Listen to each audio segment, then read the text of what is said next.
Pinsan, ito yung dagat dito sa amin. Ganito yung itsura. Ayan. Ito yung gilid ng dagat. Nakapag-video ako ngayon dahil yung tubig ay hindi masyado malaki. Pero maya maya lalaki na yung tubig niyan. Dito ay sa part na ito ay medyo mabato dito sa part na to. Yan. Diyan kami nangunguha dati ng mga baby oyster. Dito sa amin ay tawagin ay yung mga tihim.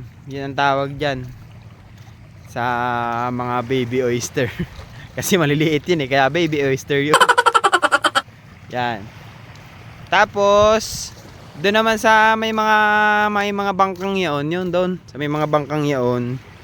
Doon yung part ng pinaliliguan kasi maganda yung baba ng doon ng buhangin.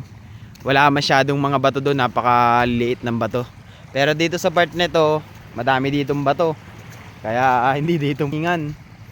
Siyempre, masusugat mukha mo dito pag sumisid ka. Puro bato tsaka puro talaba dyan. Ay talaba yung mga baby oyster. Talaba, oo, baby oyster. Maliliit kasi sila Ayan. Dito ito yung tabing dagat. Yan. Napakalilim ng lugar na yan. Pwede kang magluto diyan, halimbawa pupunta dito tapos may mga dalang pagkain, may mga dalang lutuin. Pwede diyan. Yan sa mga ilalim ng punong yan. Malinis naman diyan, safe naman diyan. Wala kang dapat ipag-alala pag pumunta dito. Halimbawa pumunta na nga pala din ang mga tiya nung nakaraan. Marami magkakasama daw sila.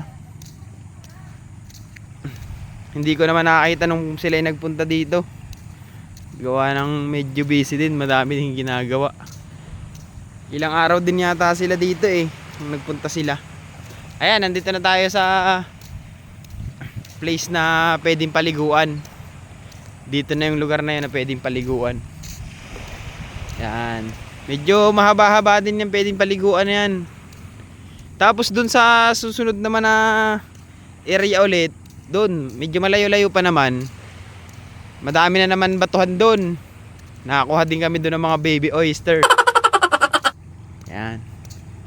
Ito, buti ngayon malinis yung tabing dagat dito kasi hindi naman masyado nag-uulan tsaka wala namang bagyo kaya walang nadadalang mga dumi dito sa gilid ng dagat.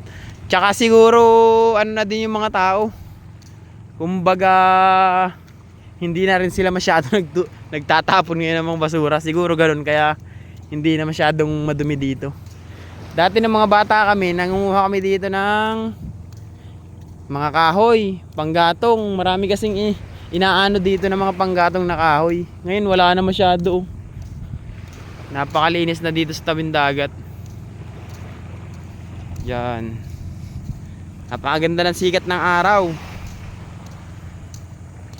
Maganda ang sikat ng araw.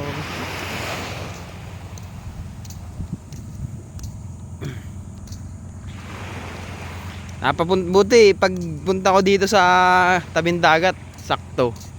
Maliit yung dagat, hindi masyado malaki. Kasi inaabot yan hanggang dun sa may tabi pag malaki yung tubig. Kaya hindi ka dito makakapag-video ng maayos. Gawa ng ang tubig hanggang dito sa may tabi. Yan. Yan, ito yung tabing dagat May mga nagpupunta rin dito, may mga naliligo. Mga taga ibang lugar. Dinadayo din tong paliguan nito ng mga taga ibang lugar. Libre naman kasi dito, wala naman ditong entrance. Ay. Yan. Pinsan, nakita mo na yung dagat dito sa amin yan Medyo lang yung sikat ng araw. Pero maaga pa, maganda ang sikat ng araw. Maano nga lang pag titingnan sa kasi yan Masakit sa mata. Pero maganda pa yan kasi vitamin sa araw pa yan eh. Yan. Yan pinsan oh. Oh. Ayan. Makita mo ang dagat din eh. Oh, talo ka ng mga lola, ng mga tiya Irene. Nakapunta na din sa lugar na are. Oh.